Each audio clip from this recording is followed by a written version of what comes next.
Eh bien bonjour, alors ce tutoriel sera en français et en anglais. C'est la petite différence par rapport à d'habitude. Donc je l'ai appelé Easy Hexagon parce qu'on va tout de suite rentrer dans le vif du sujet. On va voir comment créer une série de polygones comme ceci, donc une série d'hexagones, et les faire tiler. Voilà, on va vérifier que ça tile bien ici. Il y a plusieurs manières de gérer ça en fait. Il y a une manière qui n'utilise pas de mathématiques mais qui aura un petit problème de tiling. On va voir ça. Et puis il y a une manière un peu plus poussée. Et cette vidéo en particulier qui s'appelle Xtiles in Substance Designer. Et c'est vrai qu'il nous présente parfaitement toute la théorie et toutes les mathématiques derrière. En gros, il nous explique pourquoi ça ne peut pas tiler et pourquoi on doit déformer un petit peu notre polygone, notre hexagone, pour qu'il puisse tiler normalement. Alors, il rentre dans les formules mathématiques. C'est pas méchant, mais je ne vais pas aller sur ce terrain-là, puisqu'il l'a déjà fait très très bien. Voilà la petite fonction qui concerne donc le nombre d'hexagones sur l'axe X. Donc c'est très bien fait. Je pense qu'il faut aussi une fonction pour Y, à mon avis. Il fait une fonction pour l'interstice. Voilà. Donc je vous invite chaudement à aller voir sa vidéo. Xtiles in Substance Designer, si vous voulez un truc vraiment hyper pointu et bien fait. De notre côté, ça va être plus simple. C'est une approche qui a quand même un petit peu de fonction. Je vous montre rapidement. Voilà, c'est tout. On va le faire ensemble, hein. Hop, je vais le refaire avec vous, hein. On commence par notre polygone. Pas besoin d'y toucher. On fait rien du tout à ce niveau-là. Et puis on peut travailler avec un tile generator, parce que le tile generator est intéressant. Il nous permet... Alors, on va prendre notre input. Il nous permet de travailler sur les interstices X et Y. Et ça, c'est quand même pas mal. Alors, la première chose qu'on constate avec ce tile generator, c'est que ils sont tous alignés, pointe à pointe. En fait, on voudrait décaler une ligne sur deux de la moitié pour que cette pointe-là arrive au niveau de cette verticale. Donc, on va tout de suite aller dans l'offset. Et donc, offset de 0,5. Et voilà, on a déjà un truc pas mal. Ensuite, ce qu'il nous faut, c'est qu'on ait le même espace, le même gap entre ici et ici. Et donc, c'est là qu'on va pouvoir à la fois travailler, enfin jouer sur le scale et jouer sur les interstices. Donc, on regarde ce que ça nous donne. Donc là, ça m'intéresse pas trop. Ça peut être un peu intéressant. On va monter le scale pour mieux se rendre compte. Voilà. Là, on voit que c'est un petit peu déformé. Et on voit qu'on n'a pas le même gap. Donc, on va continuer de travailler sur ce gap. Et on voit aussi qu'on est en train de déformer notre polygone. Alors je vais aller chercher les valeurs que j'avais trouvées comme ça, hein, sans faire de calcul. Voilà le résultat que j'avais ici. Donc j'avais trouvé qu'un scale de 1.55 était intéressant. Et après on va travailler sur l'interstice, alors sûrement interstice Y.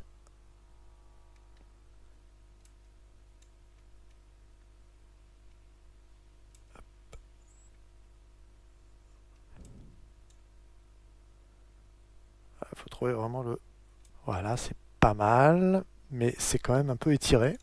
Donc ça me plaît pas. Donc j'avais trouvé 0.27 pour X et 0.155 pour Y. Ok. 0.27 et 0.155. Voilà. C'est pas mal. On compare à l'original. Ceux-là sont un peu étirés. Ils sont un peu étirés parce que on peut aussi jouer sur le nombre de X. Et ça change tout. Voilà. En gros, hein, pour faire simple, pour 10 hexagones sur l'axe des X, si j'en ai 11 sur l'axe des Y, je n'ai plus ce stretch. Voilà. Là, j'ai un stretch. Si c'est égal, ça ne va pas. Si j'en rajoute 1, on a déjà une forme beaucoup plus correcte. Donc en gros, si je multiplie la valeur X par 1,1, ça me donnerait la bonne valeur Y. En tout cas, ça pourrait être intéressant. Je vais essayer avec 12. 12, c'est pas mal, c'est peut-être un petit peu squashed. J'ai l'impression vraiment que 11y pour 10 sur x, c'est pas mal du tout. Alors, le problème, c'est que quand on a un chiffre impair, un nombre impair pour les y, on taille le pas. Donc, par exemple, si je fais 20 ou 15 et 17 comme ça, je taille le pas, je taille le pas. Par contre, si je fais 16, je taille. Donc, c'est un peu embêtant. Si je fais 18, ça va être un petit peu trop... 18, ça pourrait aller. On voit que ça taille. Là. Lui, je vais le mettre sur la 3D View. On voit que ça taille bien, il n'y a pas de problème. Ce qui serait intéressant, c'est qu'on ait une petite fonction qui nous permette de changer le x comme on veut et de dynamiquement mettre à jour le y. Ça, ce serait bien.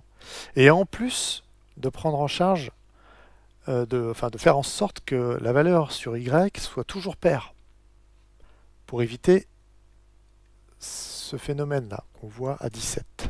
Donc, je vous propose de regarder ça.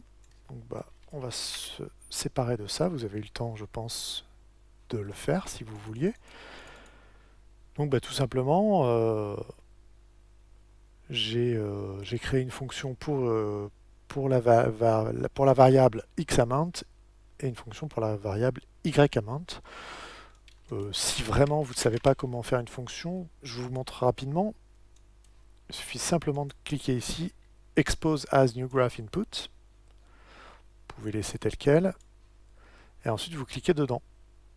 Edit function graph. Et là, vous pouvez commencer à vous amuser. Mais voilà, c'est pas le...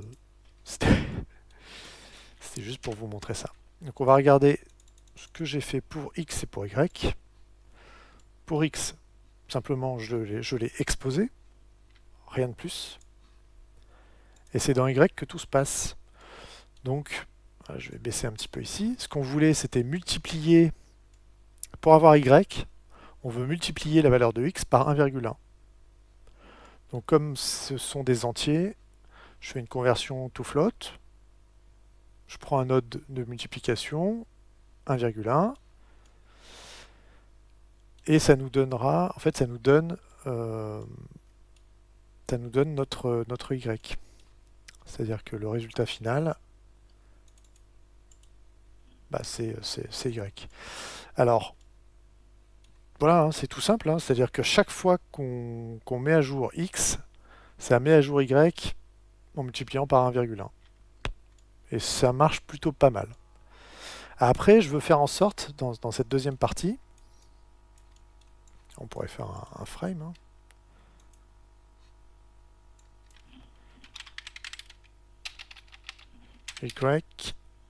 Y even number.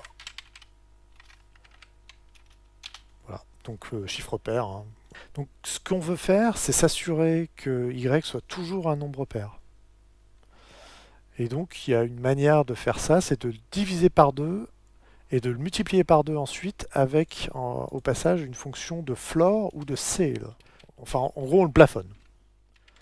Donc pour toute cette partie-là, j'ai trouvé ça sur la documentation, sur le forum de Substance. C'est expliqué là, parce qu'en fait la question c'était ça, hein, c'était comment faire en sorte, bon lui c'était pour x, mais voilà, que la valeur x pour ces briques soit even, donc soit pair. Donc il y a plusieurs réponses, mais moi j'ai choisi celle-ci. Donc on divise par 2, on utilise ceil ou floor qui arrondit à la valeur supérieure ou inférieure avec un integer, un nombre entier, hein, tout simplement. On multiplie par 2 et on reconvertit en nombre entier. Donc de cette manière, l'input sera toujours arrondi à un nombre pair. Donc j'ai suivi cette route-là. Il y a aussi cette technique-là qui est à base de modulo. Donc voilà, modulo par 2. Ensuite on fait une comparaison. Si c'est 0, c'est qu'il reste, c'est qu'il n'y a pas de reste. Donc s'il n'y a pas de reste, c'est que c'est pair. Donc ça marcherait aussi. Voilà. Je veux pas aller trop loin dans ce délire. C'était juste pour qu'on ait finalement un paramètre exposé qui soit utilisable. Je vais remonter ça. Lui, je vais le faire view, view in 3D base color. Et alors ça, je peux l'enlever. Je vais aller dans preview et vous allez voir que voilà, je peux changer le nombre dynamiquement. Ça tile toujours. Allez, pour certaines valeurs, ça marche plus ou moins bien. À partir de 5, ça marche pas mal. Ça taille toujours et on n'a aucun problème avec Y comme nombre impair parce que il n'apparaît pas. Il n'y a pas de nombre impair pour Y, donc on n'a aucun problème de tiling à cause. C'est un problème de tiling, je pense, à cause du offset de 0,5. Ça marche plutôt pas mal et la forme me paraît tout à fait correcte.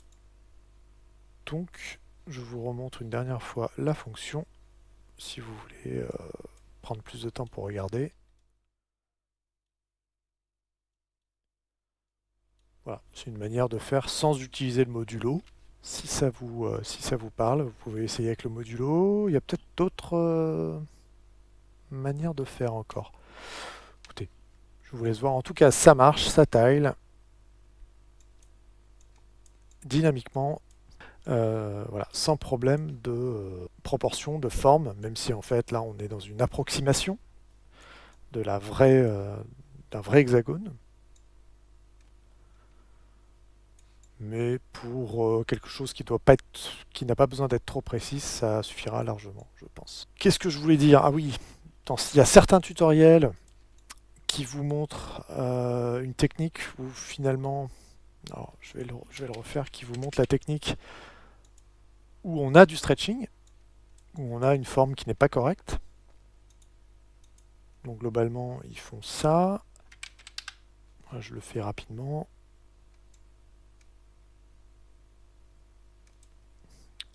J'avais mis .155, .27 et 1.55. Voilà. Ils font ça. Ou ça. Mais là, ils ont le problème. Donc ils font, allez, ils font ça peut-être, mais ils peuvent pas changer finalement, changer leur, peuvent pas vraiment changer leur tiling dynamiquement, donc ils peuvent pas faire ça. Donc en général, ils font 10, c'est un peu étiré. Donc ce qu'ils font, c'est ils changent, ils stretchent les UV, ils rescalent les UV sur le mesh. Alors je vous conseille pas forcément de faire ça parce que si vous voulez mettre un autre matériau ou un autre pattern sur votre mesh, vous allez devoir rescaler les UV, les restretcher avec le bon ratio. Donc voilà. Alors que effectivement, en programmant une petite fonction rapide, c'est assez amusant à faire. Il faut chercher un petit peu éventuellement. Moi, je suis pas très calé encore sur les fonctions, mais c'est amusant, je trouve, de s'y atteler, d'essayer de faire en sorte que vous obteniez quelque chose qui fonctionne dynamiquement, sans problème aucun en fait. Même si c'est approximé, mais ça rend plutôt pas mal. Donc voilà, on peut faire des hexagones dans Substance Designer, il ne faut pas s'en priver. Voilà pour ce tutoriel, je vous dis à bientôt, et merci, salut!